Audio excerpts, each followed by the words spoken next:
I'm just gonna make everything super short, but as you guys know, I was in the Philippines for some days. I was 10 days before my mom did.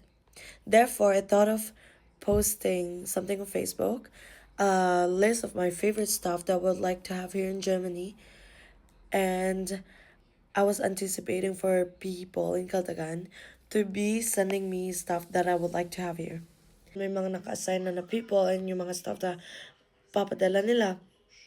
And may mga empty pa doon. The very first person that messaged me was Tita Donna Kaisip. She was like, Neng, ako na sa Yema and plastic balloon. She was not in Batangas during that time. She was in Manila, so she had to pay the van as well in order for the stuff that she would like to send me to get delivered. I am so thankful for you po, Tita Donna. Thank you so much. And you even added some hopia. Isang pack na hopia. Mga 10 pieces ata yun. Grabe, thank you po. And Tita Mean, she was in Balay and she was trying to find some calamay, but she wasn't able to find one. That's why she just sent me some piatos. Thank you so much po. Tsaka dun sa mga na-scam na ko na family ko, nagpaparinig lang naman ako and tinotoo nyo. Salamat po talaga. And kila Tita Buda and Tita Evelyn who made efforts to go to the airport and handed over the stuff in person. Salamat po. So of course, with Tita, thank you talaga sa effort for making herbal medicines for me since I'm not feeling well right now. And then sa parang panghilo na hindi siya stinky. Thank you so much for caring. At first, I was just joking around. I was telling my family, since they were eating pancit canton, for example, I told them I would like to have pancit canton also. Can you please send it? Can you please give it to mama and get them sent here? And they did not fail me. They actually did. I'm gonna put the video that I did with my mother earlier than dito. Thank you guys. I'm very, very happy talaga. You guys love me so much. Thank you for the effort.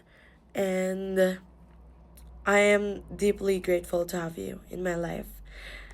I will make sure that I will bring you also pasalubong when I come back to the Philippines.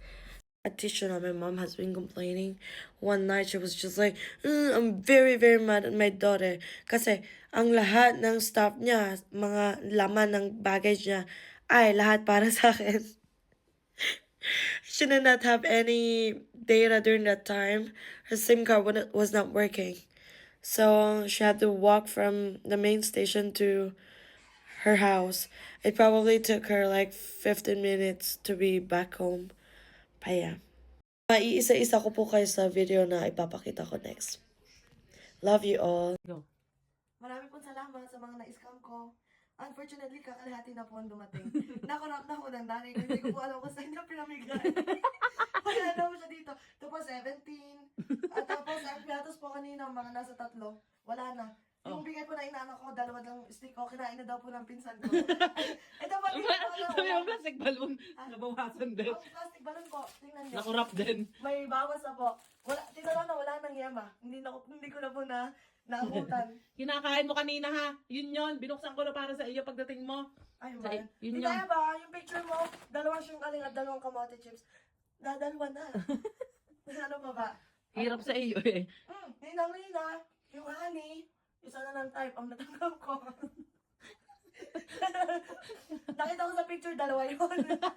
Wala na. Ba? Salamat po. Next time, huwag kang padala ng padala. Hindi pwede yun, libre-libre. Puro ka padala. Ang bigat pa kang iiyak ako kahapon pag nilalakad. Sabi mo, mabigat na to. Mabigat naman sa jae. Wala, nakakalahati na yan. Siyempre, kailangan may komisyon ako doon. Ano yun? Para-paraan ka. Wala na. Mhm. Pero salamat po. I appreciate you guys so much. Yung dahil po na namura na po kami ng kapitbahay kanina. Nakita ko may dead body dito. Katok ano sabi niyo kanina? Ano sabi niyo kanina sa... Amoy dead body daw. Yeah. I'm sorry kayo. Oo, sorry ako. Yung ano ng mami, yung 2 peraso niyan, napapunta na sa birthday yan. May nag-birthday. Pinang-birthday namin ni Aliana. Ay, nako. Okay, magbabay ka na. Wait, i-message ko muna. Tita na sa gamot. Ay, kay Bandol. Sa gamot and sa sardinas. Kay Bandol. Yama, sa mami. Na 17 dapat, 10 na. 10 na lang dito. Siyempre, Sabi ko, yeah. Sige. Siyempre, nakulap na. Ate Kaka, parot siya. Ito yata sa Tita Buda. More, but there's more from Ate Buda and Ate Ay, sa ano Adeline. mo? Nakurap na. Nakurap na din.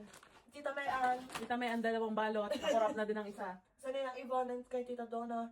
Kaisip. Nina, wala nang honey. Wala na siya. And Tita Maeng and Tita Eva. And there's Kay also, Mikey and Estong sa Century and this is also from Tita Nek, oh.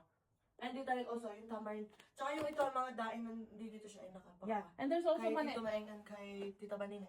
The money also from Tita Eva. Kay Tita Oh. Eva ba yung mani? Yes. Ayaw sabi. Thank you po, alam yun. Wait, sino pa ba? Baka may nakalimutan kang i-mention. Si Si Shane. Shane sa inaanak ko. Sa nila sa fried garlic, hindi ko bibigyan mama. Sa No, kanila. tadyak sa mukha. Who else pa ba? Ay! And also to Ate Ibet.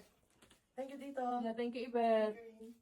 Yeah, Sino pa? wala na magmumulto sa amin. I think itong mga anong yan, galing yan sa mga Ate Evelyn to. Yung mga And tinapay. Tita Yeah. Evelyn. Ate Duda. Tsaka po sa mga hindi na-mention, alam niyo na nangyari. Si Bokbok. Oh, that's Ay, century tuna. bako ko sa yung piatas mo, wala na akong natanggap. Pero alam ko, you gave something. Yes. Yeah. Sino pa? Kung sino pa man, I don't remember also. Yung mga nasa list ko. Yeah. Century tuna is from? It's kay Eston and Mikey. Okay. I'm sure. I thank you everyone. The bagoong. Yan, masayang punyeta. Oh, ang babaeng scammer. Tapos magagalit pag nai-scam ko rin siya. Scammer ka, anak kita, so scammer din ako. So, Pakita mo ang scammer. wait lang, paano ito ibabaliktad? Scammer. Itong puno ng scammer. Thank you. Thank you. Bye. We're on our way back home, and we all have your stuff, guys. I'd like to say also thank you to Lola Emma palang for what you gave us, and also for my mom for bringing everything. Joke.